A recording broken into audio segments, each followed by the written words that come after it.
Most people who lose the battle in a blackout winter scenario don't fail in the first hour. They fail on the second night, after they've already done everything right, after they secured their heat zone, after they rationed water, after they stayed calm. And then, quietly, something shifts. The U.S. Army Survival Manual is very specific about why. It isn't cold that defeats people. It's what cold does to the mind. Cold decreases your ability to think and weakens your will to do anything except get warm. Cold is an insidious enemy. As it numbs the mind and body, it subdues the will to survive. That's not a metaphor. That's a physiological warning. And the second night is when it starts. The manual dedicates an entire chapter to the psychology of survival. Not gear, not technique, psychology. Because the military discovered something uncomfortable. Some people with full survival training died. Some people with no training at all survived. The difference wasn't knowledge, it was mental state. Here's what stress does to you when it accumulates. Difficulty making decisions, forgetfulness, low energy, carelessness, propensity for mistakes. Sound familiar? When your body has been in a stress response for 24 hours, fight or flight, elevated cortisol, broken sleep, cold. It starts to shut down higher functions. This is the transition from stress to distress, and distress is where bad decisions live.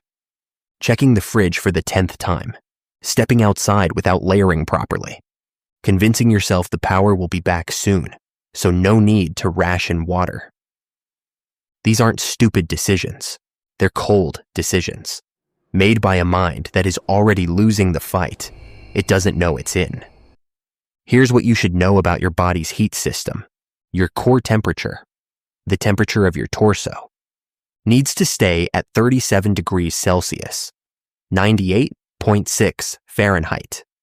When it drops to 35.5 degrees Celsius, uncontrollable shivering begins. When it reaches 35 to 32 degrees, something more dangerous happens. Sluggish thinking, irrational reasoning, and this is the one that kills people. A false feeling of warmth. Your body starts telling you that you're fine. You're not fine. Below 32 degrees, muscle rigidity and unconsciousness. Below 25 degrees, death is almost certain. This condition is hypothermia. And hypothermia does not announce itself. You don't feel yourself slipping. You feel comfortable. The second night is dangerous, not because it's colder than the first. It's dangerous because your body is already depleted. Your sleep has been poor. And your judgment, the thing keeping you alive, is quietly degrading. What you need is a system for managing cold. 4 principles, 1 word. Cold. C. Keep clothing clean. Dirt and grease destroy insulation value. Matted fibers can't trap air. No air pockets means no warmth. O. Avoid overheating. This one surprises people every time. If you get too warm, you sweat. Sweat soaks your layers. Wet layers lose insulation value. And when you stop moving, you crash. Adjust your clothing so you do not sweat. Open your jacket. Remove a middle layer. Slightly cool is the target, not warm. L. Wear clothes loose and in layers. Tight clothing restricts blood circulation. Restricted circulation means cold extremities. Cold extremities means frostbite risk. D. Keep clothing dry. Your enemy is moisture, not cold. Your outer layers should be water repellent. Before entering a heated space, brush off snow. If you can't keep something dry, get it off your body. This system isn't complicated. But on the second night, when your mind is tired, you will want to skip a step. Don't. Rest matters, at least 10 minutes of rest per hour, during sustained activity. And for sleep itself, one thing is clear. Never sleep directly on the ground. The ground absorbs your body heat continuously. Insulate underneath you first. Clothing, blankets, anything that traps air between you and the floor. The second night error most people make is assuming that getting through night 1 means night 2 will be the same. It won't. Your body is more depleted. Your insulation may have shifted or gotten damp. The temperature outside may have dropped further. There is one threat in cold environments that almost no one talks about: dehydration. In heat, dehydration is obvious. You sweat. You feel it. In cold, it's hidden. When bundled in multiple layers, your body still loses moisture. Your clothing absorbs the sweat before you feel it. Your breath releases vapor with every exhale. You can become dangerously dehydrated and feel nothing. But here is one reliable indicator. Check the color of your urine.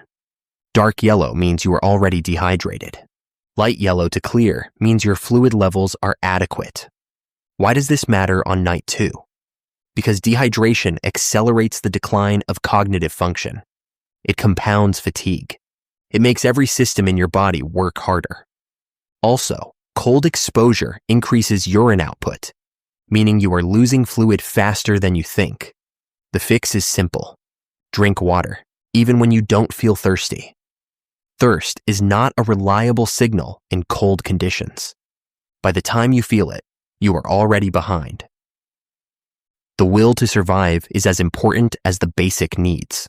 There have been incidents when trained and well-equipped individuals have not survived cold weather situations because they lacked the will to live.